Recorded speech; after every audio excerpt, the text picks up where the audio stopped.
Beginilah kondisi mobil penuh muatan jerigen berisi BBM setelah bertabrakan dengan bus Sumber Selamat jurusan Yogyakarta-Surabaya di Jalan Nasional Ngawi menuju Magetan. Tepatnya masuk desa Tambak Kromo, Kecamatan Geneng, Ngawi.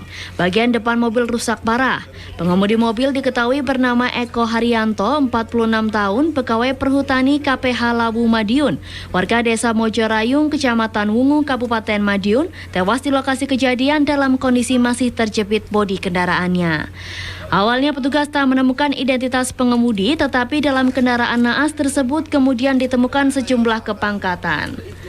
Tabrakan bermula saat bus Sumber Selamat yang dikemudikan oleh Ali Roshidi, warga desa Sumber Bendo, Kecamatan Mantub, Kabupaten Lamongan, penuh penumpang melaju dengan kecepatan tinggi dari arah Yogyakarta menuju Surabaya.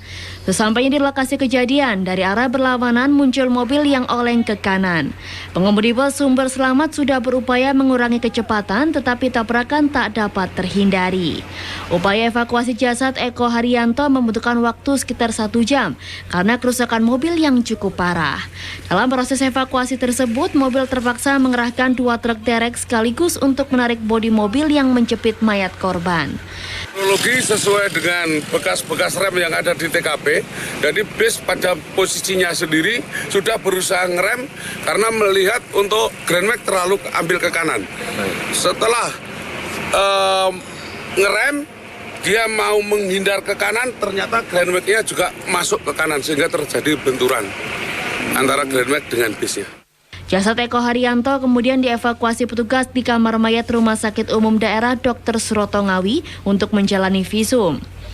Arus kendaraan yang sempat macet akhirnya berhasil kembali normal setelah bangkai mobil berhasil dievakuasi oleh petugas dibantu warga. Herpin Pranoto, JTV.